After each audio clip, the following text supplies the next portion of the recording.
Rebecca Fraser crossed Covent Garden before dawn with a basket of mended lace on her arm and blood warming her left boot where the seam had split her heel again. The rain had eased to a fine mist, thin as breath, but it clung to her lashes and found the back of her neck beneath her collar. Porters shouldered past with crates of turnips and eels. One struck her basket without apology. Another laughed when she steadied herself against a post and almost lost the lace. "Out of the way, girl!" She moved because she had learned to move before words ended. She moved because men carrying weight did not stop for women who carried only thread. Her fingers had gone white at the knuckles from the cold and from gripping the basket so tightly that the wicker left ridges in her skin. She had wrapped the lace in linen to keep the damp from yellowing it. The linen was old, so was the coat on her back. The hem had been let down twice and still sat above her ankles. Mud flecked her stockings where carriage wheels had thrown it. The market was not yet fully awake, but the first voices rose from beneath striped awnings and from the open backs of carts. Fishmongers shouted prices. A butcher's apprentice dragged a block to the front and scraped yesterday from its surface with the edge of a knife. Coal smoke settled low between the buildings. The smell of cabbage, wet straw, horse sweat, and stale ale pressed close as cloth. Rebecca's stomach cramped at the scent of baking from a stall she could not afford to approach. She had eaten half a crust in the dark before leaving the townhouse. She had wrapped the other half in paper and saved it for noon, as if noon were a promise. No one looked at her face long enough to remember it. That was a kind of mercy on better days, and a sentence on this one. Ladies passed in closed carriages with fur at their throats, and gloved hands resting idle in their laps, their coach lamps casting brief gold bars across the wet stones. Rebecca saw their reflection in puddles before she saw the wheels. She stepped back each time to protect the lace, and each time the retreat put more pressure on the torn place in her boot. By the time the church bell marked 6, the skin at her heel felt as if a wire had been pulled through it. She reached the haberdasher's side door just as the apprentice drew the bolt. He took the basket from her without meeting her eyes, held one length up to the light, and clicked his tongue at a repaired tear no wider than a hair. "Mrs. Willett says your stitches show." Rebecca kept her hands folded so he would not see them shake. "Mrs. Willett requested speed. She requested invisibility." He set the lace down. He counted 3 coins into her palm, as if he were feeding birds. "She says next lot by Thursday, and cleaner this time." The coins were damp from his hand. She closed her fingers around them and nodded once.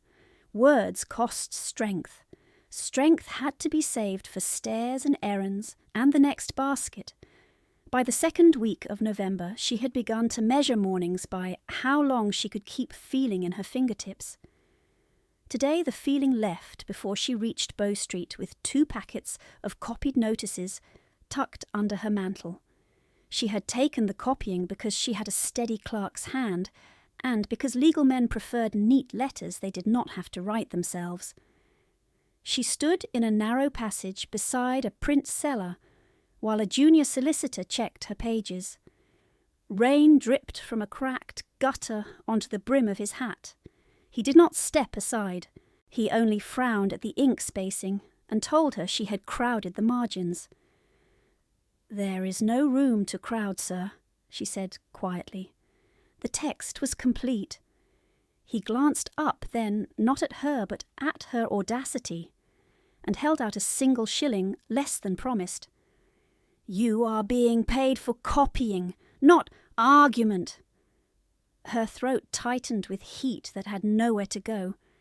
She took the reduced payment. She had learned this too. If she protested, the work would vanish. If the work vanished, Lady Whitcomb would say it proved what she had always said, that Rebecca consumed and did not contribute, that she took up space where a profitable daughter might have stood.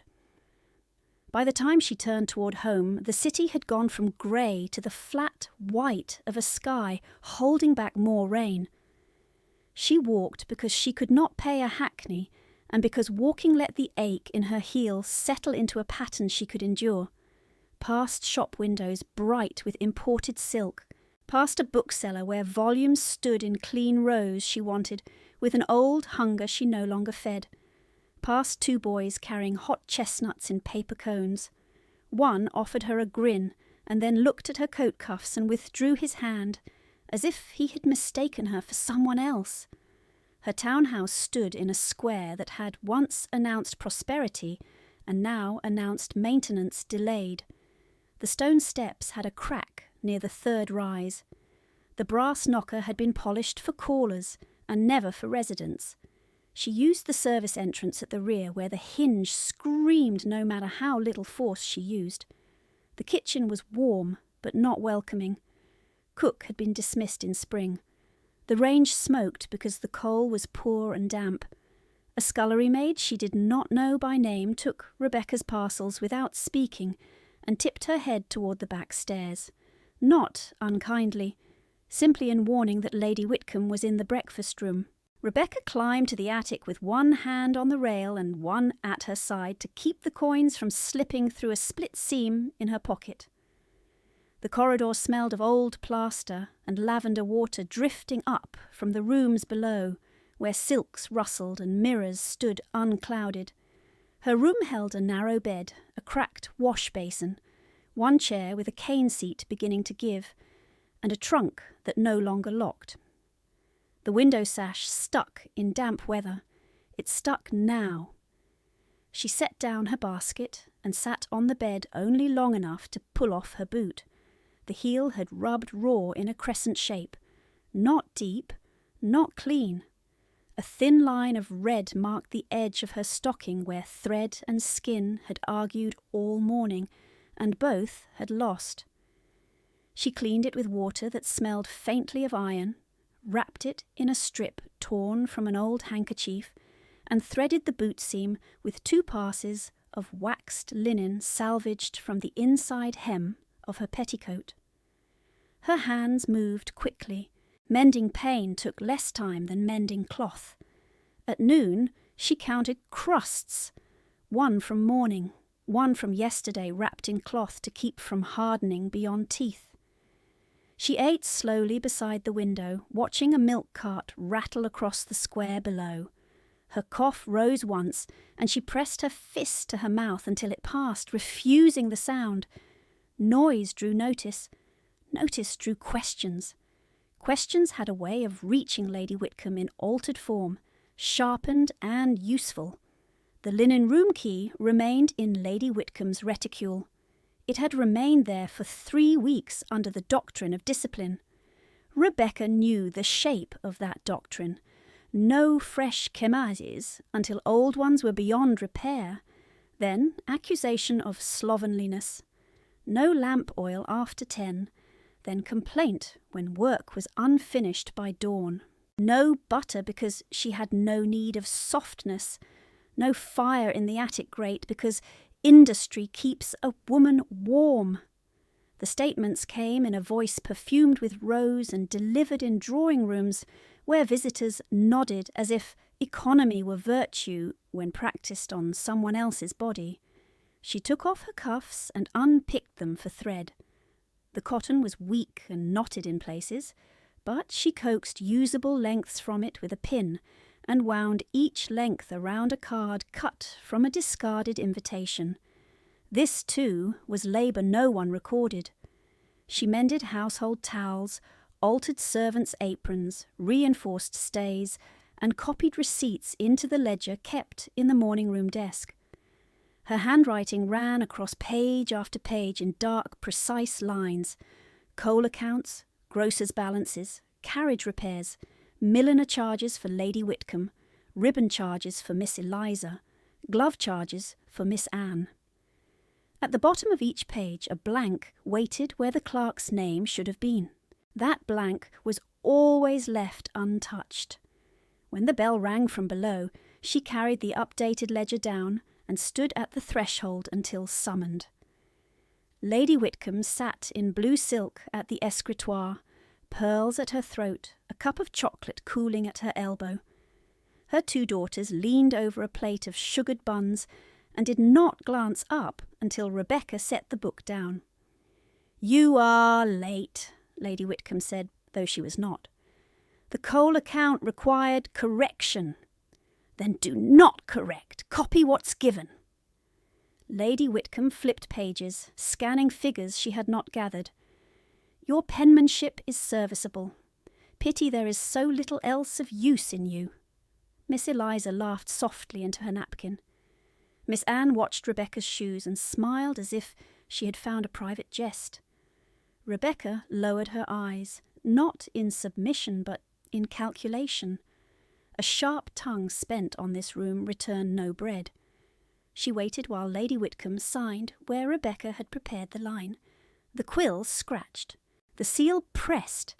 Authority turned into wax and paper and moved property between hands. Her father had once sat at this same desk with salt wind still in his coat from the docks, laughing as he added columns too quickly and called for her to check them. She had been 13 then. Ink on her fingers. Pride like a small, clean flame in her chest. Now Lady Whitcomb shut the ledger and slid it back without touching Rebecca's hand. "You will not require supper," she said. "Idleness does not merit it." Rebecca inclined her head. "As you wish, my lady." She took the ledger upstairs and set it on the trunk. She sat on the chair and allowed herself 1 minute with her eyes closed, counting breaths until the trembling in her knees eased. Then she rose and went to the mantle hanging behind the door. The cloth was too worn to wear in company and too dear to discard. She opened the hem by 3 careful stitches and touched the hidden strand sewn there years ago by hands gentler than any she had known since. Her mother's pearls were cool and smooth beneath her fingers, small moons in the dark seam, the last thing in the house still wholly hers. She stitched the hem shut again before dusk. Then she lit a stub of candle, placed fresh paper on the trunk, dipped her pen and copied legal notices in a hand, neat enough to earn another shilling tomorrow if the weather held and her boot did not split wider. Outside, rain began again, tapping at the stuck window as if asking entry. Inside, Rebecca bent over the page until the candle guttered low, each line exact, each letter upright, each word carrying other people's names into permanence, while her own was left out. The candle gave one last cough of light and drowned itself in wax. And for a moment Rebecca sat in the dark with the pen still between her fingers, listening to rain strike the stubborn window and to laughter drifting up the stairwell from rooms where lamps burned bright because bright things were expected there. Ink cooled on the nib. Her shoulders ached from bending. Hunger had gone past complaint into a dull and obedient hollow. She set the pen down, rose, and opened the door with care so the hinge would not announce her, then carried her empty candle cup down 2 flights toward the kitchen, where the servants now kept their scraps in a cracked blue bowl near the range. The bowl held only a finger of tallow and 2 burnt wicks. She scraped what she could with a spoon, and while she worked she heard Lady Whitcomb's voice from the morning room, low and pleased, the way it went when she spoke of figures that favoured her. "List the walnut sideboard, the ormolu clock, and the pair of French chairs." Mr. Heel said the sale room would take all 3 on Thursday. Miss Eliza answered first, silk rustling as she crossed the floor. "What of the portrait in the upstairs hall? The one with the ship behind him? It unsettles callers." Miss Anne laughed at that, a small glassy sound. "It unsettles Rebecca, that is reason enough."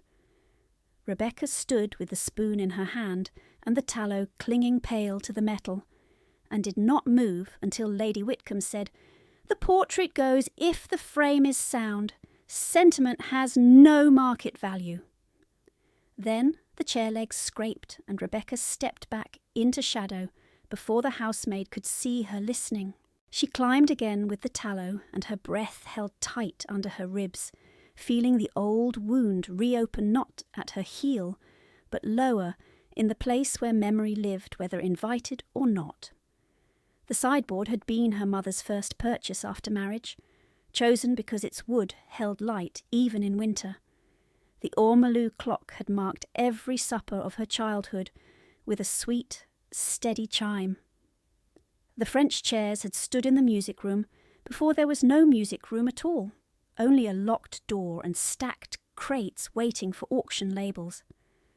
By the end of Michaelmas, in the year her father died, the house had already learned the language of men who came to measure what grief had left behind. They had arrived with ledgers and polite boots and eyes that moved across silver and carpets as if people were another line item to clear. Her father's ships had not returned in full that season. One was delayed by storms in the Channel. One limped into port with half her cargo spoiled. One vanished between Lisbon and home and never sent a word. He had gone to the docks himself in rain thick as rope and come back with salt dried white at his cuffs and a cough he dismissed as weather. He still sat at the morning-room desk then, still called for Rebecca to read out totals while he rubbed his brow with ink-stained fingers and promised that spring would settle accounts.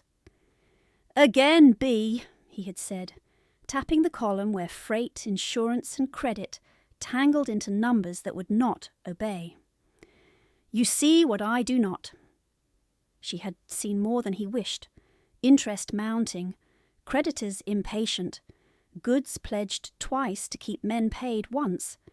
She had seen him mark his signature below terms he hated because wages had to go out and coal had to be bought and pride did not feed crews. In January his cough turned wet and stubborn. In February he fainted beside the fire and rose furious with himself. In March he took fever so fast that the doctor removed his hat and spoke in the corridor. Rebecca remembered the exact sound of her mother's ring striking the bed frame as her hand slipped. She remembered the quiet after. She remembered standing in the passage with her back to the wall, while servants passed with basins and cloths, and thinking, with the fierce stupidity of fresh grief, that if she stood very still, time might miss the room and leave them as they were. It did not. By the third week of March, the drapes were black-edged, the mirrors veiled, and signatures were required on papers she was too young to hold. Men addressed condolences to her mother and instructions to attorneys. They addressed nothing to Rebecca at all. Her mother had endured 6 months as a widow and aged 10 years in that span, not in face alone, but in posture, as if each letter bearing a red seal had added weight to her shoulders. She sold trinkets first, quietly, to keep butcher and baker from sending public demands. Then she sold the second carriage. Then the pair of grey mares her husband had prized. In autumn she married again, not from vanity and not from haste, but because law did not permit a woman to fight creditors alone for long and survive with a house intact. Lady Whitcomb had entered their lives as Mrs. Harcourt Whitcomb then, a widow with a competent solicitor and an air of practical rescue, her glove soft as milk and her voice full of concern as she assured them both that economies could be made without indignity. Rebecca had watched her mother sign marriage settlements with a hand that trembled only once. The tremor came when the clause naming guardianship crossed the page. "It is precaution," Mr. Tolland, the solicitor, had said. "Miss Fraser is near her majority. It is administrative, no more." Her mother had looked at Rebecca as though asking pardon for a theft she had not intended, and Rebecca had answered by straightening the papers and placing the sandshaker by the seal, as if order were comfort. Fever came for her mother in late January, hard and quick and pitiless, and by Candlemas the women who had shared one face in different ages were separated by earth and stone and a law. Harcourt Whitcomb became Lady Whitcomb within the quarter by a distant cousin's death and a title with little land attached, but the title was enough. It gave her new company, new appetites, and fresh authority over a household whose true assets were already bleeding away. She began with staff. Mrs. Davies, who had taught Rebecca to starch cuffs without cracking them, was dismissed for inefficiency. Mr. Bell, the old coachman who had driven Rebecca to church beside her mother in quieter years, was dismissed for insolence after he called the chestnut mare by her old stable name within earshot of Miss Eliza. Cook was replaced twice, and then not replaced at all. Rooms were shut, fires were reduced, locks appeared on doors that had never needed keys. In their place came invoices for silk, for imported scent, for cards and candles and entertainments that returned Lady Whitcomb to the centre of rooms where she preferred to stand. She spoke of household survival while wearing new velvet. She spoke of discipline while changing jewels at supper. She spoke of Rebecca as obligation, then nuisance, then warning. "Observe Miss Fraser," she told visitors one afternoon in the drawing-room when Rebecca was sent in with tea. "A young woman who mistakes reading for accomplishment and diligence for charm.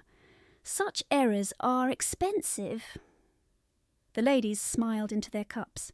Rebecca kept the tray level, though her wrist burned where Lady Whitcomb had gripped it that morning for answering too slowly. When she turned to leave, Miss Anne plucked at the plain wool of Rebecca's sleeve between two fingers and said, "Did this begin as a curtain?" Miss Eliza answered, "No, sister, curtains are selected with care." The house had continued to narrow around her until every corridor felt like a test she had to pass without witness. Lady Whitcomb took her mother's dressing table for her own chamber and sent Rebecca's books to the attic to clear dust. Miss Eliza claimed the ivory comb set because it matched her fair hair better. Miss Anne took the blue winter cloak and had it recut at the shoulders, then sent it down for mending with a ripped lining, and said, not looking up from her mirror, "Try not to leave marks where your hands have been." The pianoforte went first to storage, then to sale. The nursery silver was melted. Her father's sea chest vanished between 1 week and the next. Even the bell rope in the back hall was removed because repairs cost money, and Rebecca, Lady Whitcomb said, had perfectly good legs for stairs.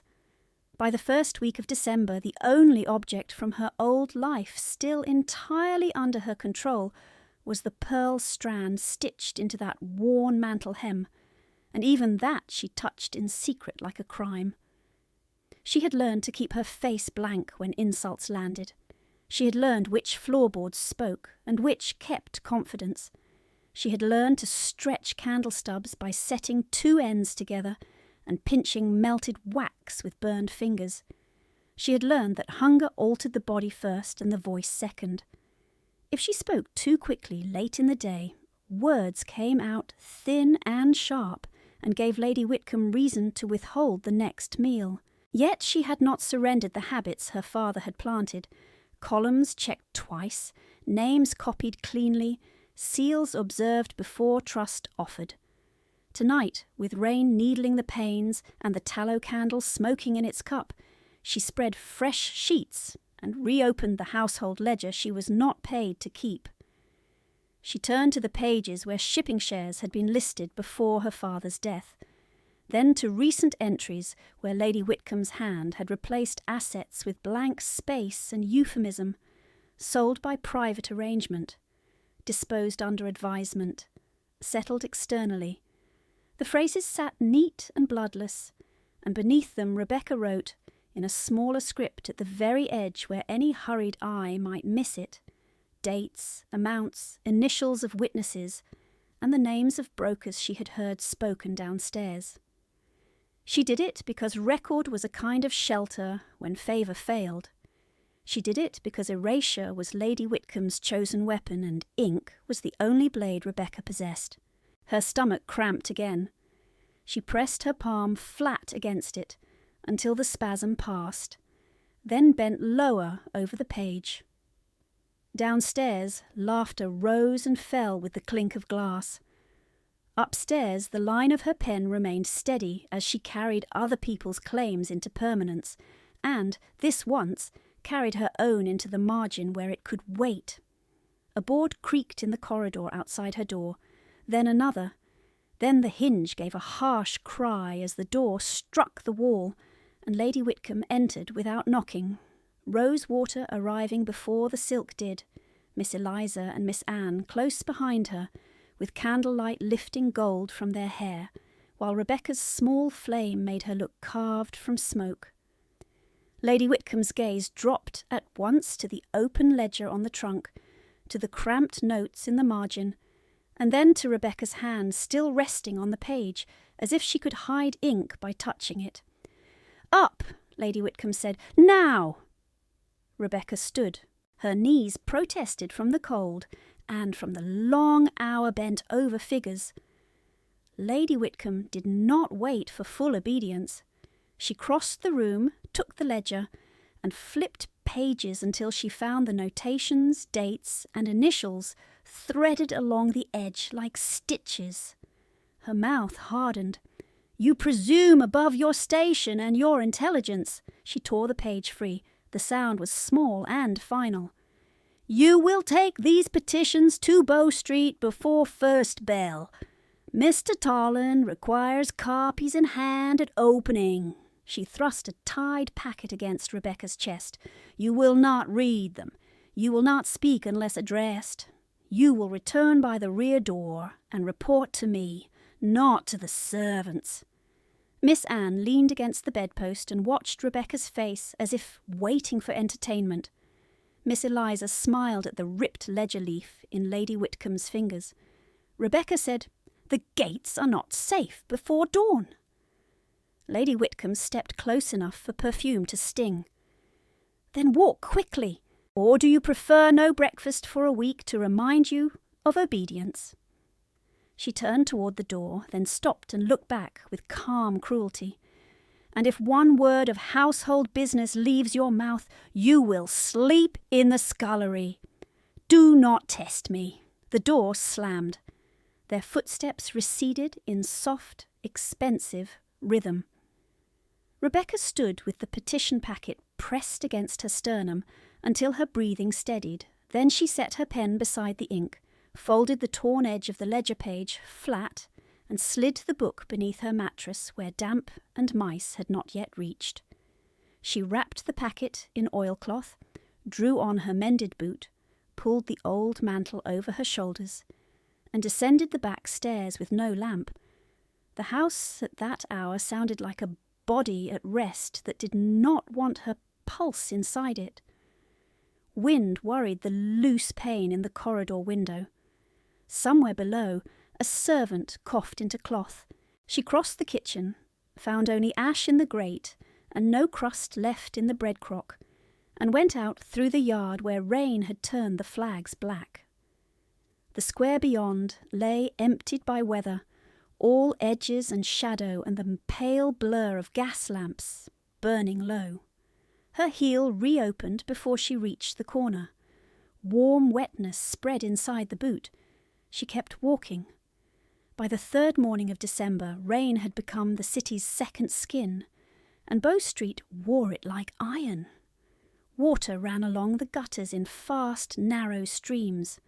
Coach wheels sliced through it and threw a fine spray onto anyone too near the curb. Rebecca reached the magistrate's court with her mantle darkened to the shoulders and her fingers numb around the packet. The gate lamps still burned, though dawn had begun to thin the sky to lead. Men had gathered in hard knots beneath the portico, clerks with boxes, constables with staves, 2 newspaper boys stamping their feet and shouting names of men not yet condemned but already sold as scandal. Rebecca kept to the side wall and joined the line of messengers waiting to pass papers to the clerk inside. A bailiff took her packet, read the outer card and jerked his chin toward the steps. "Wait! You may be called for hand confirmation." She moved where told. Cold water slid from her hairline down her neck. Her stomach turned once, empty and sharp. She set her weight to the uninjured foot and watched the gate. The first disturbance came as a shout from the lane beyond the court wall. Then metal struck stone once, then again. The gathered men turned as one body. A transport cart rolled into view, between two constables, iron-barred and mud-splashed, horses blowing hard in the wet.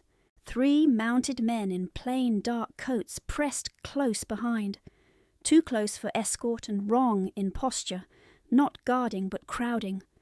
One reached for the cart rail with something bright in his hand. A constable yelled, the horses shied. The cart lurched toward the curb. The bright thing flashed down and vanished in the crush. Someone fell under a wheel and scrambled clear with a cry. Another shout, closer now, cut through the rain. "Back from the gate! Back!" The line broke. Messengers ran for the arcade. Newspaper boys ducked behind a post and kept shouting. Rebecca stepped backward once and struck the wall. The transport door banged open from within. A man in a dark greatcoat stumbled out, as if thrown, one hand to his temple, chains clattering against the step.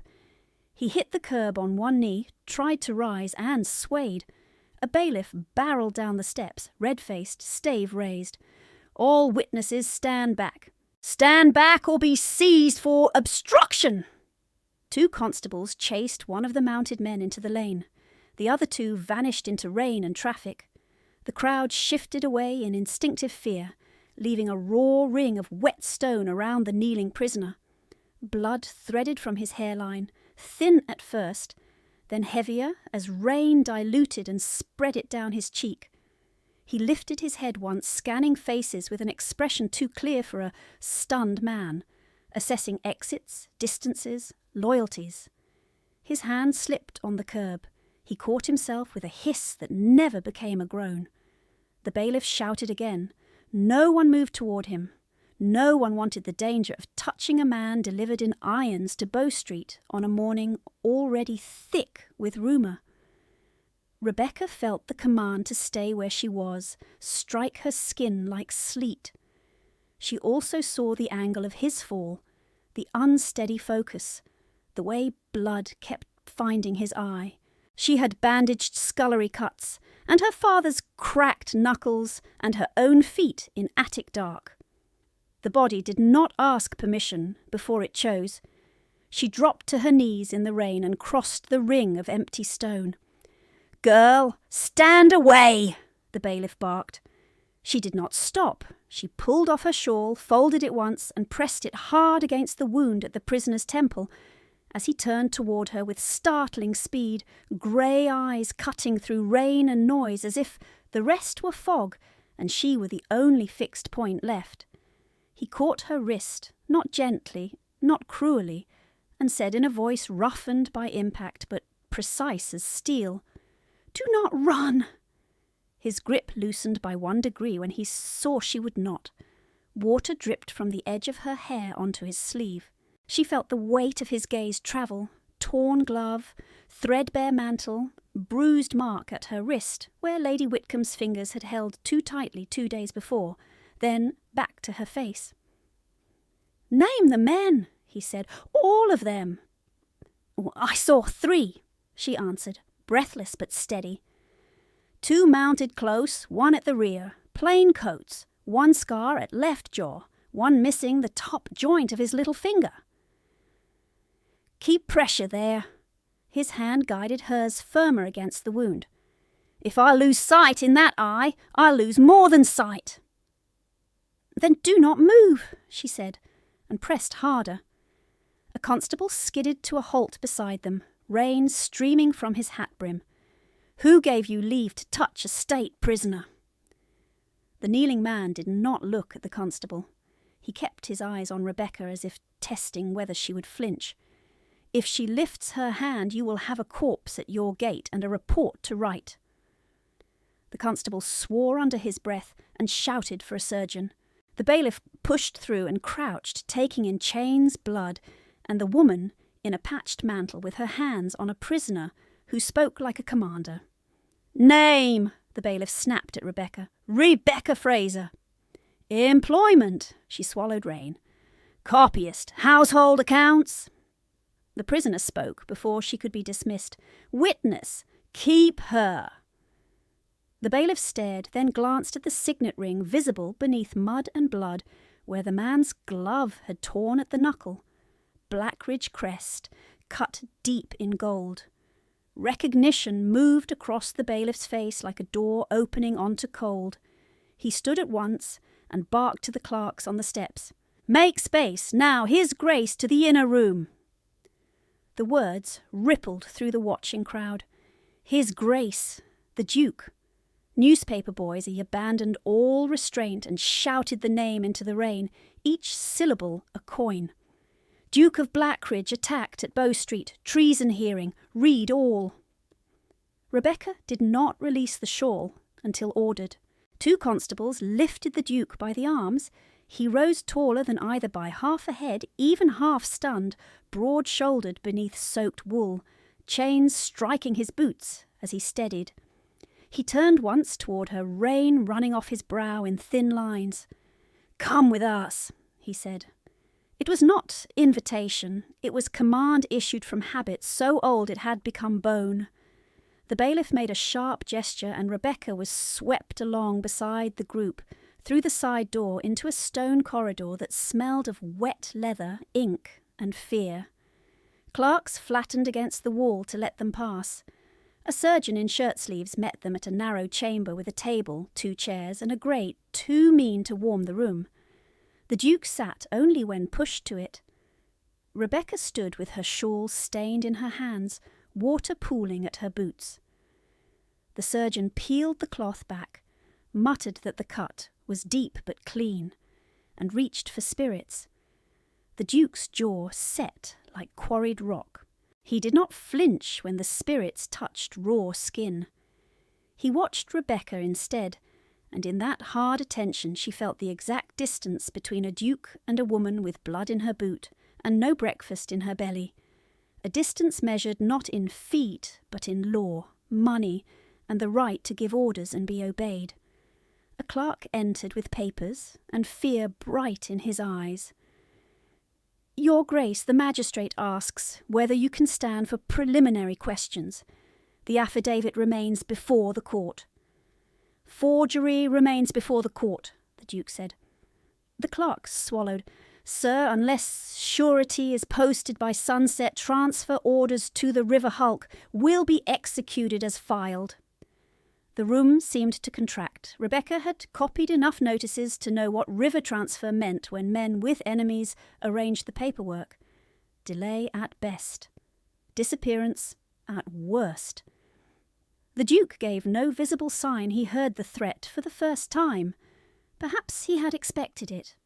Perhaps he had counted on it. He held out his hand to the clerk without looking away from Rebecca. "Show me the affidavit." The clerk hesitated, then passed the folded document. Rain tapped the window like impatient fingers. The Duke scanned the page with quick economy and handed it to Rebecca before anyone else could object. "Read the witness line." She blinked once, startled by the order, then focused on the ink. "Statement sworn by Elias Pettigrew, shipping broker." "Read the seal notation." "Court copy states private packet seal attached in lieu of merchant stamp." "Again." She read again, slower. The wax description was brief, careless, almost certainly written by a clerk who had not looked twice. Yet the phrase private packet seal struck her like cold water down the spine. She had seen private stationery packets in Lady Whitcomb's writing desk, cream stock tied with black ribbon, each sheet impressed at the corner with a tiny matrix she had once thought decorative. The Duke saw the change in her face. "You know something," She kept her voice low. "I know that private packet seals are not used in dock affidavits, not by honest brokers." The surgeon stepped back, finished with bandage and binding. The cut vanished beneath clean linen, but the Duke's temple still pulsed with contained force. He rose. "Name. Rebecca Fraser." He repeated it once, as if setting it into memory. "You will remain in the court until released. You will give full witness on the attack. You will not leave by side lanes." "I have no choice in that." "No." The answer should have stung. Instead it felt against all reason like a wall set at her back where Rain had been. He took one step toward the door, then stopped and looked down at her shawl in her hands, soaked and dark with his blood. "You ruined your only dry cloth for a stranger," he said. "You were not a stranger when you were falling," she replied. For the first time his mouth moved barely, the ghost of expression that never reached warmth, not quite a smile.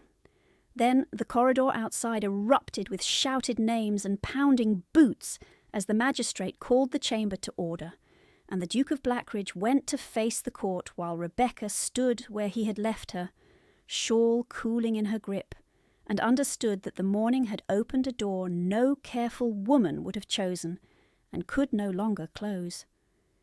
A clerk seized Rebecca by the sleeve almost at once and pulled her from the chamber door into the corridor traffic, where wet boots struck stone, and every voice seemed to be giving orders to 3 people at once. She kept her balance by catching the wall with her free hand. Her stained shawl dripped on the flags between them. "Witnesses to the side bench," the clerk snapped. "Do not wander. If called and absent, you will be charged." "I heard you the first time," she said. He looked at her then, as if surprised that a soaked copyist had a voice shaped like a sentence instead of an apology. He pointed with his pen and moved away before she could answer further. The side bench stood beneath a high window clouded by old rain. 2 carters sat there muttering about missed deliveries. A woman with a bruised cheek held a hat box in both hands, as if it contained medicine she could not replace. Rebecca sat at the edge of the bench and wrapped her fingers around her own wrists to keep from shivering. Water had run down her sleeves into her cuffs. Her left heel throbbed in a steady pulse that matched the ache behind her eyes. The empty place in her stomach had sharpened to nausea. Across the corridor, constables moved the Duke of Blackridge toward the hearing room. Chains no longer dragged. Someone had removed them or hidden them. Authority had a way of changing costume when doors opened to the right audience. Alistair Thorne did not look toward the bench again. His head remained level. His stride remained measured. Only the white bandage at his temple admitted that he had bled at the gate less than a quarter hour earlier. A bell rang within the court, the corridor quieted by force rather than willingness. Names were called. Charges were read in voices trained to carry without strain. Rebecca listened because she could not do otherwise. Treason affidavit. Conspiracy by private subscription. Attempt to obstruct Crown inquiry. The words landed heavy and polished, like silver laid for guests. Not one sounded like truth. By the time the court clock struck 8, the stone beneath her damp skirt had stolen what little warmth she had brought from home. A runner came out with a stack of docket slips and dropped half of them at her feet in his haste. She bent to gather them and handed them back in order, scanning ink without intention until one line caught her eye. Transfer authorization, prepared in advance of hearing. No date entered. No magistrate's signature yet. The blank square waited like an open mouth. The runner swore softly and snatched the slips. "Do not read what is not yours." "Then do not drop what you wish hidden," she answered. He flushed, turned, and vanished into the knot of clerks near the main door. Another hour passed in fragments of sound. A gavel strike. A protest. The drag of a chair. Twice the door opened and Rebecca saw only shoulders and wigs and the edge of the bench where counsel stood. On the second opening, she saw the Duke in profile. His face might have been carved from winter stone. He did not move while another man spoke over him. He did not lower his head. When the door shut again, the corridor exhaled and began to buzz. A broad constable with a wet moustache stopped in front of her bench and jabbed a finger toward her. "Fraser," she rose. "Inside. Statement confirmation." He led her through a narrow side passage into a records room where two clerks waited behind a scarred table. Shelves climbed to the ceiling, crammed with tied bundles and warped ledgers. The room smelled of sealing wax, old paper, and damp wool. A single brazier smouldered in the corner and warmed nothing. The older clerk gestured to a stool. "State your name for the record." "Rebecca Fraser. Employment. Copyist, domestic accounts." He dipped his pen. "At approximately 7:45, what did you observe at the gate?" She gave the account exactly. 3 mounted men close to the cart. 1 scar at left jaw. 1 missing the top joint of the little finger. Bright blade downward strike.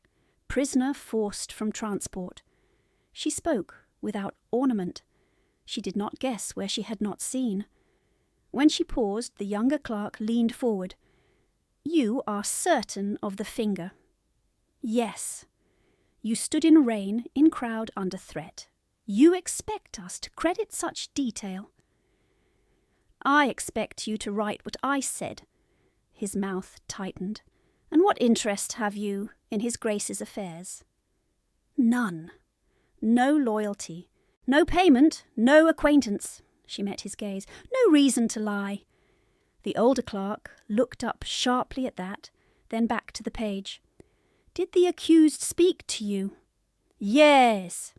"His words. Do not run. Name the men. Keep pressure there." The younger clerk gave a short laugh that held no humour. "A state prisoner giving commands in your hearing. Convenient." Rebecca felt heat rise in her throat. Hunger made anger bright and brittle. She folded her hands in her lap before it reached her tongue. "Would you have preferred him dead and silent? It would have made your paperwork simpler." The older clerk's pen stopped. For 1 beat the room held still. Then he resumed writing, slower now, each stroke deliberate. "Strike the commentary," he muttered to his junior.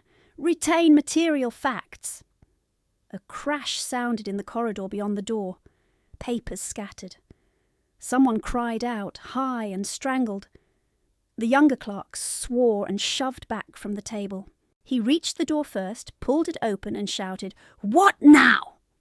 Rebecca stood at the threshold behind him and saw a slight errand boy on his knees amid a fan of wet documents. He wore a threadbare cap and a coat too short in the sleeve, messenger livery patched at both elbows. A constable towered above him with stave raised, face red with rage. "You little rat! You spilled sworn packets!" The boy threw up his hands over his head and tried to speak through panic. "Sir, the floor was slick. I did not—" The stave came higher. Rebecca moved without thinking. She stepped between them and caught the constable's wrist with both hands before the blow could fall. The impact jarred her shoulders. Pain shot down her left arm. She held on. "You will not strike him for your own poor storage," she said, breath hard. "Those packets were tied with rotten cord." "Stand aside," the constable barked. "This is court discipline." "This is evidence handling," she shot back. "You bruise him, you taint every statement he carries. Then counsel asks why your witness courier cannot hold a pen." The words landed. Not mercy, procedure. The only language men like him ever obeyed. His grip hesitated. Around them clerks had turned to watch. The older records clerk came to the doorway. eyes narrowing as he took in the scattered papers and the raised stave. "Put that down, Harker," he said flatly. "If one affidavit is torn, I shall put your name on the loss report." Constable Harker yanked his wrist from Rebecca's hands and lowered the stave with a curse he swallowed halfway. He kicked one packet toward the boy's knees. "Then make him useful." Rebecca knelt first. The boy's fingers shook too badly to gather straight. She put the bundles into piles by ribbon colour, checking seals as she worked because she could not stop herself. Red for merchant declarations, black for private attestations, blue for court copies. On the third black bundle she saw it again, a tiny crescent nick in the wax edge and a faint, impressed border too decorative for dock business. Private packet seal attached in lieu of merchant stamp. The phrase from the Duke's affidavit ran through her mind with a clean, cold line. The boy looked at her with wide, humiliated eyes. "I am sorry, miss. I did not mean—" "You did not fail," she said quietly. "You slipped on stone polished by 100 boots. Hold the stack against your chest. Keep your thumbs off the wax." He obeyed at once. She stood and handed the last bundle to the older clerk. "These 3 black packets should not be in open corridor transit," she said, keeping her voice formal. "The seals are fragile and the impressions irregular. If challenged, chain of custody will collapse." The older clerk stared at her for a long beat, taking in wet hair, torn glove, and the fact that she had just instructed his office on its own trade. Then he looked at the packets in his hands and swore under his breath. "Marsh!" he snapped at the junior. "Bring a tray and linen wraps, now!" The younger clerk bristled. "She is a street witness." "She is correct," the older man said. "Move!" Steps sounded at the far arch. Rebecca turned by reflex. Through the ironwork partition that separated the corridor from the hearing antechamber, she saw the Duke standing with one hand braced against the stone jamb, 2 constables behind him, and counsel at his side.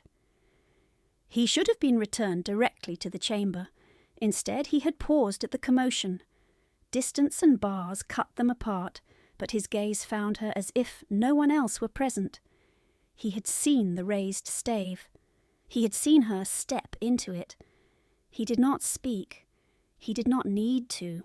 The line of his shoulders altered by a degree so slight another woman might have missed it. Not relaxed, not softened, recalculated, counsel murmured at his ear. The Duke gave one short nod and was moved onward. Iron and bodies closed the view. Rebecca exhaled and only then realised she had been holding breath against her ribs. Constable Harker had not gone far. He lingered near the wall with resentment bright in his face. "You cost me discipline in my own corridor." "You nearly cost your court 3 affidavits and a witness," she said. "Choose the greater injury." He took one step toward her, then checked himself as the older clerk barked, "Harker, gate duty, now!" The constable spat to the side and left. The boy still stood, shaking. Rebecca guided him to the bench and sat him down. "What is your name?" "Tom Baines, miss." "Tom Baines, look at me." He lifted his eyes. "You will walk those packets by tray only. If ordered otherwise, say Mr. Marsh instructed you." He swallowed. "Mr. Marsh does not know me." "He will in 1 minute." She raised her voice just enough. "Mr. Marsh, confirm the instruction." The younger clerk, tray in hand and temper in ruins, looked as if he wanted to refuse on principle alone. The older clerk spoke before he could. "Confirmed. Tray only. No loose carry." Tom's shoulders dropped 1 inch. Relief looked too large on him, as if his body had no place to store it. A second runner entered at speed and shoved through with a slip for the records desk. The older clerk read it and looked up at Rebecca with a different expression now, wary but practical. Court requests immediate fair copy of witness list amendment. Scribe fell ill. Marsh's hand is unreadable. Can you write secretary round in legal format? Yes. Without error. Yes. He pointed to the table in the records room. Then sit. She sat. He placed sanded sheets before her, then dictated names, addresses, and occupations while she wrote in a swift, even hand that did not betray the tremor in her fingers. Ink flowed, Quill whispered. The room narrowed to line and spacing, stroke and margin, as it always did when work met skill cleanly. She forgot for 10 minutes the wet hem clinging to her shins and the empty ache under her ribs. When she finished, the older clerk blotted the page, scanned it once, and gave a grunt that might have been approval. Better than half my staff. He signed the bottom and reached for a coin purse. Rebecca closed her hand over the paper before he could pass payment. No, his brows rose. You worked. I will not take court wages while my statement is pending. It can be called influence. He stared at her, then slowly set the purse down. You have done this before. I have watched men lose on technicalities they did not understand. Who taught you that? My father kept shipping books. I copied what he could not finish. The older clerk nodded once, brief and unreadable.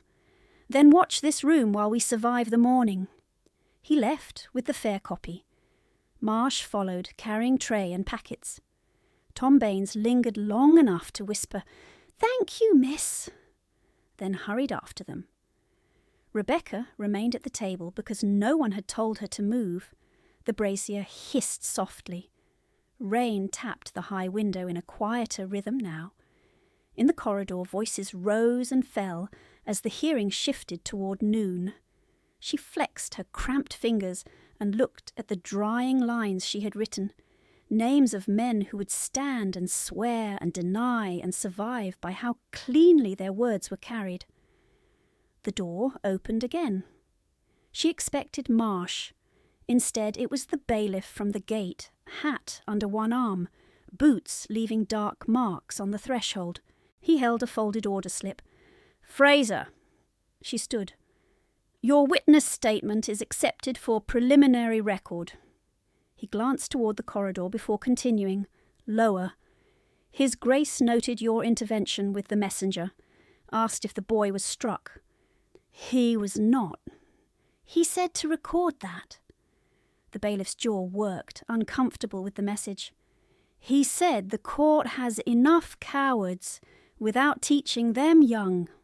Rebecca looked down at her stained shawl where it lay over the chair back, the blood now brown at the edges. Did he ask anything else? The bailiff hesitated. He asked whether you had eaten. Heat rose to her face so quickly it felt like shame. That is not a court matter. Perhaps not. He held out the slip. Magistrate orders all material witnesses to remain on premises until evening determination. You are confined to this corridor and records room. If you must leave, request escort. Confined. The word should have frightened her. Instead, it settled like weight and shelter together. She took the slip and nodded. After he left, she sat again, slower this time, and pressed thumb and forefinger against the bridge of her nose until the room steadied. Her body had begun to shake in earnest now that danger had moved one step farther away. She tucked her hands beneath her arms and waited for it to pass. Outside, wheels ground on wet cobbles. Inside, men argued over law, as if law were clean. Rebecca looked at the packets stacked on the shelf, black ribbon dark as river water, and at the faint crescent nick in the wax that matched the memory of Lady Whitcomb's stationery case too closely to dismiss. She did not yet know how the lines joined. She only knew they did. When Marsh returned, flushed and out of breath, he dropped a heel of bread beside her inkstand without meeting her eyes. "Witness provisions," he muttered. From no one in particular. She stared at the bread for one beat, then broke it in two. She kept half. She carried the other to the corridor bench where Tom Baines sat, hugging an empty tray and trying not to be seen. She placed the piece in his hand and went back to the records table before he could thank her again. From the antechamber arch, unseen by her, the Duke of Blackridge stopped for the span of 3 breaths and watched her resume her place among the ledgers, damp, hungry, and unbent. Then he moved. The corridor altered before she heard his step. Voices lowered. Boots shifted to clear space. Marsh, halfway through tying a packet stack, went rigid and bowed so abruptly the tray tilted. Rebecca looked up at the sound of wax seals sliding against tin and saw the Duke in the records doorway, bandage bright against dark hair, greatcoat still wet at the shoulders, eyes fixed on her as if he had never left the arch at all. She rose at once because rank demanded it. The room swayed for one brief, treacherous second. She put 2 fingers on the table edge and steadied. "Do not stand for me when you are near collapse," he said. The words landed like a reprimand. The tone did not. It held no scorn, only blunt fact. He stepped inside. Counsel followed to the threshold, then stopped, as though an invisible line had been drawn across the floor. The bailiff remained in the corridor. Rebecca kept her hand on the table. "I am not collapsing, Your Grace." His gaze dropped to her knuckles, white with pressure, then to the heel of bread gone from her place, then toward the bench where Tom Baines sat with crumbs at his cuff. His eyes returned to her face. "You gave away half your meal." "It was witness provision," she said. "He is also a witness." "He is a boy." "He is hungry." A flicker crossed his mouth. Not approval, recognition. "And you are not." She did not answer. Silence was safer than pride when body and dignity were both thin. The older records clerk entered behind the Duke with 2 fresh sheets and halted, startled by the scene. He bowed, papers trembling in his hands. "Your Grace, the amended list has been filed. The magistrate requests—" The Duke lifted one hand without turning. "1 chair, 1 basin of hot broth. Bread, now." The clerk blinked. "For whom, sir?" The Duke looked at Rebecca as if the question were an insult to arithmetic. "For Miss Fraser." Marsh stared at the floor. Tom Baines stopped chewing. In the corridor, someone coughed to hide surprise. Rebecca felt heat rise under rain-cold skin. "That is not necessary." "It is ordered. I am not in your household." "No." His voice went quieter, harder. "You are under my protection while you stand as my material witness in a court where men have already tried to kill me." The line struck through the room and held there. Something that could not be unsaid. Counsel shifted at the door, then went still. Rebecca swallowed. "Protection can be used as another word for control." His eyes narrowed by a fraction. "Control would be sending you home with 2 guards and a locked coach. Protection is telling this court in plain hearing that if harm comes to you, it reaches me first." She stared at him. Rain tapped the high window. The brazier hissed. He added, each word measured, "No one in this building will touch you again." Not a promise shaped for comfort, a command cast outward to clerks, constables, counsel, and every listening ear in the corridor. The older clerk vanished at once, as if propelled by fear and duty together. Rebecca sat because her legs chose for her. The cane stool creaked. She hated the weakness in the motion, and hated more that he had seen it coming. The Duke did not move away. He stood at the table corner, one gloved hand resting flat on the wood, as steady as stone. Up close, the linen at his temple showed a thin rust mark where blood had seeped and dried. The cut hurt him. The set of his jaw told her exactly how much. He gave no sign beyond that. "Show me the packet register," he said. Marsh hurried to bring the ledger and nearly dropped the inkwell in the process. The Duke ignored him. He watched Rebecca as she turned the book and pointed at entries with a pen-stained finger. 3 black ribbon attestations moved through open corridor, she said, voice low and even. Seals irregular. One has a crescent nick and ornamental border, not dock standard. Could be copied by any stationer.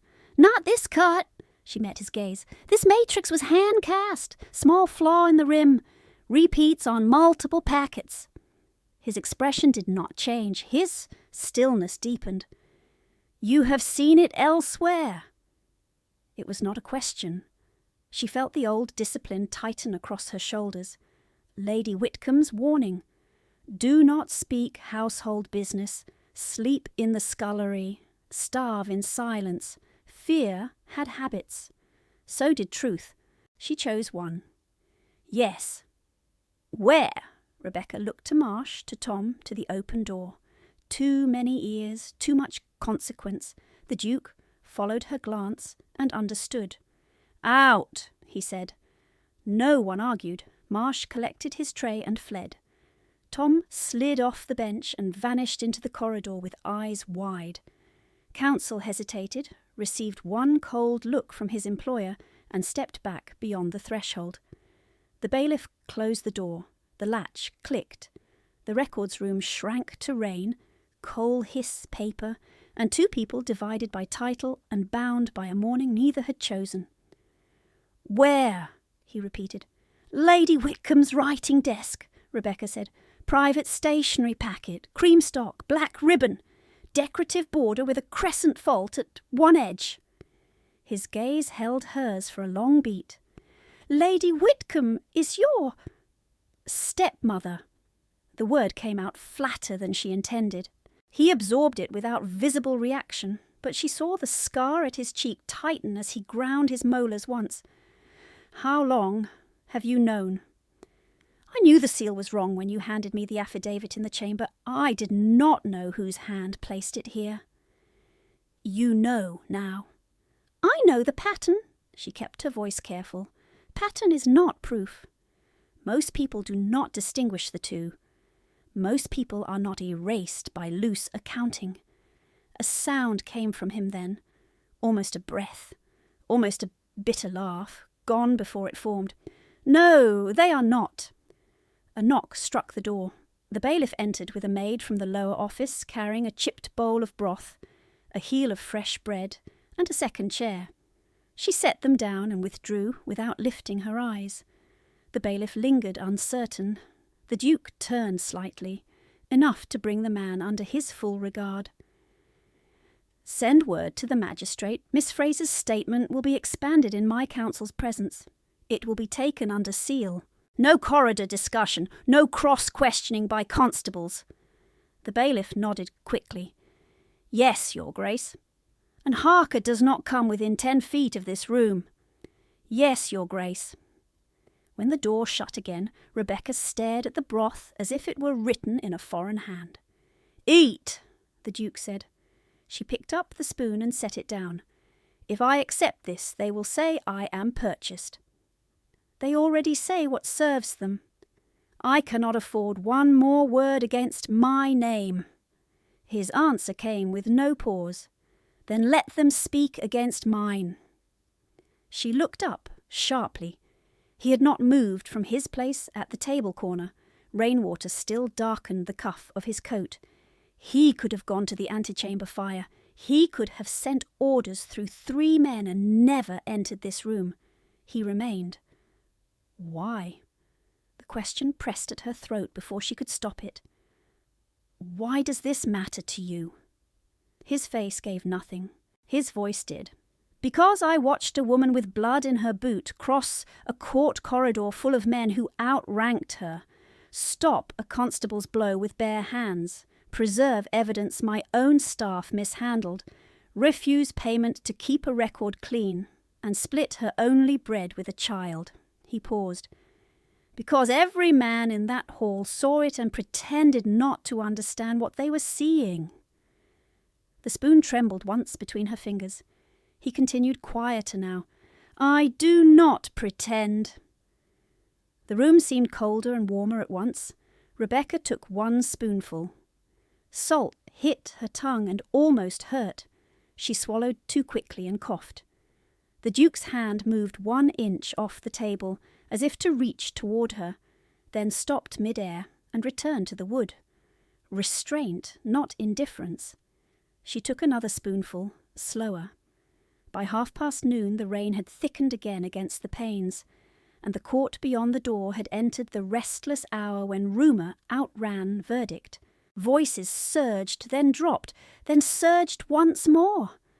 Inside the records room, the Duke remained where he stood as she ate, motionless except for the slight flex at his jaw each time pain pulsed from the bandaged wound.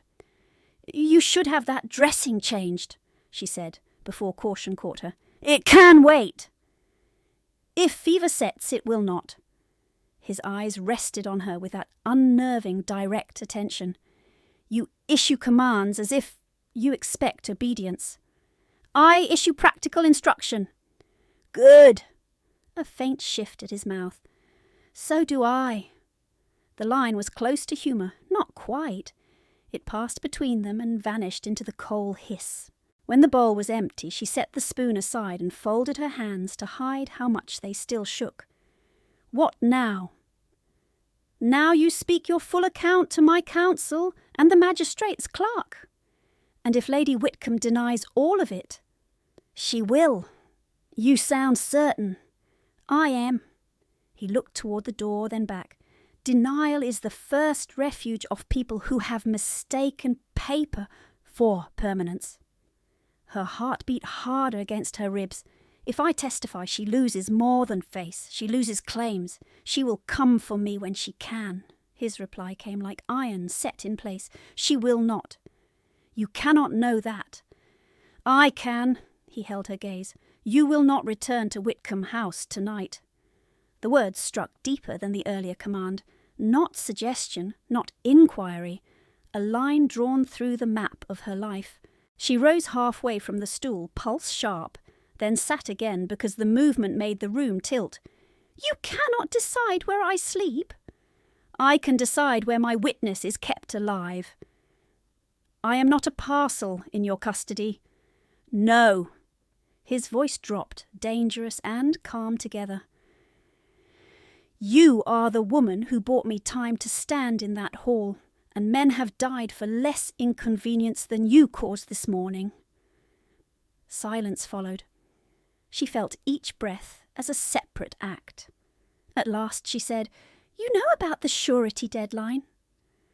I know sunset is the line, and I know men are trying to rush paper past that line before the hearing is settled.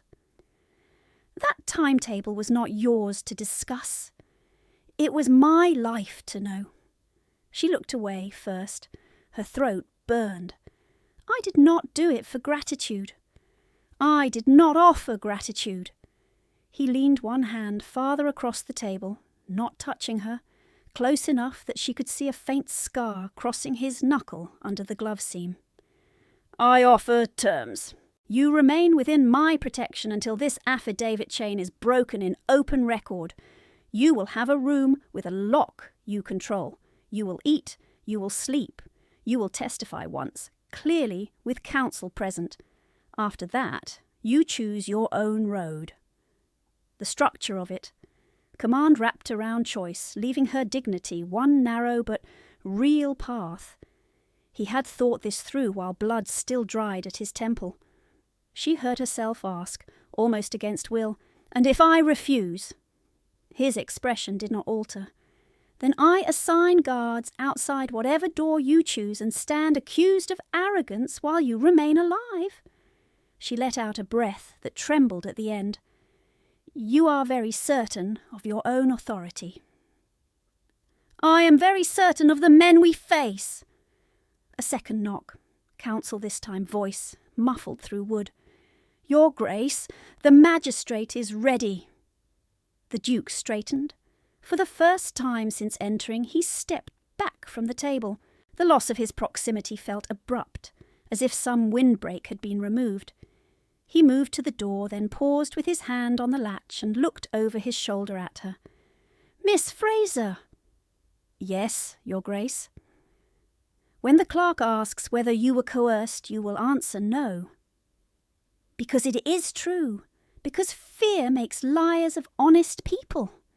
His eyes held hers, winter grey and unwavering. "Do not let fear borrow your voice." He opened the door. Corridor noise flooded in. Counsel stood waiting with papers and tight patience. The bailiff straightened like a man before inspection. Beyond them, the court machinery ground on, hungry for signatures. The Duke gave one final order without raising his voice. "No one questions Miss Fraser outside my hearing. No one separates her from this corridor." Then he left for the chamber, and every man in earshot moved as if the command had been nailed to the stone. The door had scarcely closed behind him when the bailiff returned with counsel and a sheaf of fresh forms, his face set in the strained politeness of a man carrying bad arithmetic. "Miss Fraser," counsel said, not sitting, "the magistrate has agreed to hold transfer until sunset only if proper surety is lodged in the accused's name. £500. Without it, the river order is executed even if the affidavit is under challenge." Rebecca felt the stool edge dig into her calves. "His Grace cannot post his own bond." "His accounts are under temporary restraint, pending inquiry. That is the architecture of the trap." Counsel's mouth thinned. "He instructed me to ask nothing of you." She looked at the black ribbon packets on the shelf, at the crescent floor in wax, at the slip still drying where transfer authorization had waited for a signature like a waiting blade. "Then do not ask. Write where it is paid." By 3 p.m, she was in the back of a hired carriage with 2 Blackridge men across from her, both silent, both armed, both pretending not to see her fingers work at the hidden seam of her mantle. She did not go to Whitcomb House first. She went to St. Martin's Lane, to a jeweller whose shutters were half closed against rain and gossip. The shop bell gave a thin, reluctant ring when she entered. Glass cases held gold that could have fed 10 families through winter. She stood in wet wool with mud at her hem. The jeweller looked up, took in her coat, then looked down again. "We do not buy plated trinkets." "I have no plated trinkets." She laid the mantle on the counter and unpicked 3 stitches with a pin from her cuff. Pearls slid into her palm, cool and pale, each one the size of a small prayer. Her throat tightened once. She did not let it show. Natural river strand, 42 beads, matched clasp. His expression changed. He reached for a loop, then for scales, then for silence. When he named a sum, she shook her head. "I require £500 by 4 o'clock. In banknotes acceptable to Bow Street surety desk. You will also sign sworn testimony regarding any custom stationery seal matrices you made for Lady Whitcomb in the past year." His brows shot up. "I do not discuss private clients." "Then I take the pearls elsewhere and inform the magistrate your books were unavailable for review." One of the Blackridge men shifted half a step. Not threat, weight. The jeweller's eyes flicked to him, then back to her. "What has Lady Whitcomb to do with this?" Rebecca took from her pocket a folded scrap she had copied from memory in the carriage. The crescent floor, the ornamental border, the exact dimension of the packet impression. "This pattern appears on forged affidavits. You cast this matrix, or you know who did." The jeweller read, paled, and went to his ledger chest with unsteady hands. He returned with a bound daybook, opened to a page marked in red thread. "Commission delivered in May. 4 private packet seals, one with crescent border at client request, charged to Whitcomb House through intermediary account. He looked up. "I will sign if my statement records that I had no knowledge of criminal use." "It will," he wrote. He signed. He melted wax, pressed his own mark, and sealed both the purchase receipt and sworn declaration. Then he counted notes into her hand, his fingers quick with fear. She counted twice, each number clean, each note dry. When she stepped back into the rain, the mantle felt lighter by more than weight. At Bow Street, the surety clerk made her repeat her name 3 times, asked whether she understood she might lose the whole sum, and watched for hesitation the way a hawk watched field mice. She signed in the same precise hand that filled other people's ledgers. Rebecca Fraser. The clerk sanded the line, shook the sheet, and stamped it. Bond accepted at 16 minutes past 4. Counsel took the receipt from the desk and closed his eyes for one brief second before he handed it back to her. "You have bought him the evening." "I bought the record," she said. "He may keep the evening himself." By dusk, the hearing moved to Blackridge House under emergency writ because the magistrate wanted the documents compared under controlled custody, away from corridor traffic and frightened clerks. Rain had turned to a hard, cold drizzle. Lanterns burned along the Blackridge steps. Inside, the great hall held stewards, 2 magistrates, counsel, the older records clerk, Marsh with ink on his cuff, Tom Baines standing straight in borrowed livery, and Lady Whitcomb in violet silk that rustled like leaves over stone. She arrived with both daughters and the scent of rosewater and outrage. "This is indecent," she said before she reached the table. "I am summoned like a debtor because a servant girl repeats gutter rumours." Rebecca stood at the opposite end with the purchase testimony, the surety receipt, and the torn ledger leaf she had recovered under escort from her attic mattress an hour earlier. Her heel bled again inside her boot. She kept her weight even. The Duke stood between them, motionless, one hand resting on the back of a chair he did not take. "Sit, Lady Whitcomb," said the magistrate. "I shall stand." "As you wish." Documents moved in sequence, the black ribbon packets from Bow Street, the affidavit against Blackridge, the jeweller's sworn book entry, then Rebecca's household ledger page, edges ragged where it had been torn, margins dense with dates and broker initials in her narrow script. The older records clerk testified first, chain of custody breach observed, seal irregularity verified, witness intervention preserved, integrity. Marsh, voice tight, confirmed that Miss Fraser had flagged the packets before counsel requested review. Tom Baines, white-knuckled but clear, confirmed Constable Harker raised a stave and Miss Fraser stopped the blow while securing court bundles. Harker was brought in, stiff with resentment. Under oath he admitted the raised stave. He denied intent to strike. The magistrate marked his denial and dismissed him from the room pending discipline. He looked once at Rebecca before he left, and whatever he had intended in that corridor remained there, unresolved and useless. Then the jeweller's clerk was read aloud, each line a nail driven into polished wood. Commission in May. Crescent border by request. Charged to Whitcomb intermediary. Payment in cash from Whitcomb household steward. Lady Whitcomb's face did not change until the words intermediary account were spoken. Then one finger tightened on her reticule clasp. The magistrate turned to her. "Do you deny ordering the matrix?" "I deny all criminal implication. Stationery is not treason." "No," said the Duke, voice low and carrying, "but forged stationery can rent a prison bar." Lady Whitcomb laughed once, brittle as cracked glass. "You would trust this girl over me. She has lived on my charity for years." Rebecca's hands were shaking. She clasped them behind the ledger so no one would see. "I lived on my father's accounts while you sold them. Lady Whitcomb's gaze snapped to her. "You ungrateful little—" The magistrate struck the table.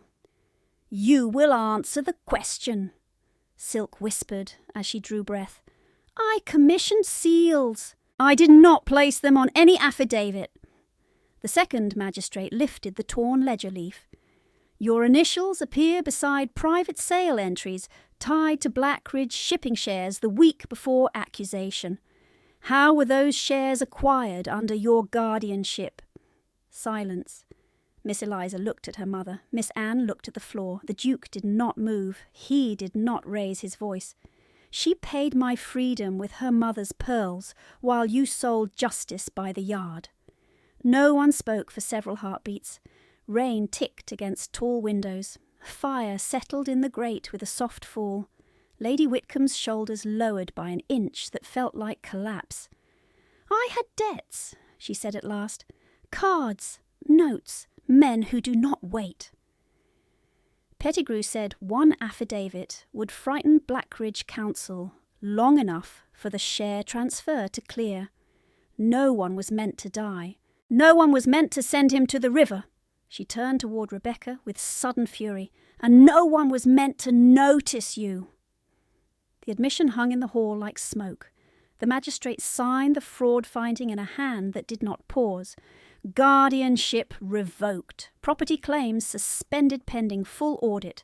Writ of seizure issued on Whitcomb accounts tied to the intermediary broker chain. Lady Whitcomb was escorted out by 2 officers who touched her elbows as if she were breakable porcelain and poison both. Her daughters followed in silence, faces drained, Silk no longer triumphant. When the doors shut, the sound travelled the length of the hall and ended. By full dark, the formalities were complete. The surety receipt was stamped, satisfied, and returned to Rebecca. The black ribbon packets were sealed into evidence crates and logged under magistrate sign. The torn ledger page was entered as supplemental exhibit and copied twice, 1 copy to court, 1 to Blackridge Council. The blood-stained shawl, washed and dried by a housemaid, was folded and placed in Rebecca's hands. Marsh approached once, eyes lowered, and said, "I should have listened sooner." He waited, as if expecting rebuke. She gave none. Tom Baines bowed to her with a solemnity too old for his years, and went home with a letter placing him as junior messenger in Blackridge service. The older records clerk, hat in both hands, admitted before leaving that he had seen too many women written out of files, and not enough written back in. Near midnight the hall emptied. Footsteps receded. Fires burned lower. Rebecca stood beneath portraits of men who had owned ships and seats and names that did not vanish in margins. Her body had reached the edge of endurance and moved past it. The Duke came from the side chamber with a small velvet pouch in his hand. "You bought a life you did not know," he said. "I would do it again." He stopped an arm's length away and opened the pouch.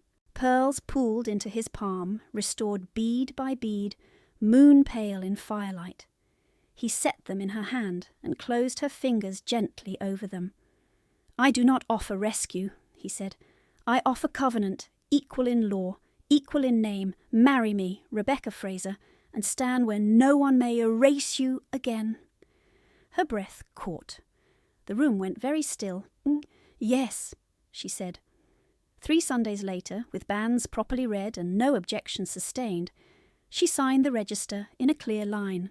Rebecca Fraser Thorne. The same hand at last attached to her own life. The pearls rested at her throat. The household ledger at Blackridge carried her name where work was done. And when winter rain struck the panes, it no longer sounded like a warning,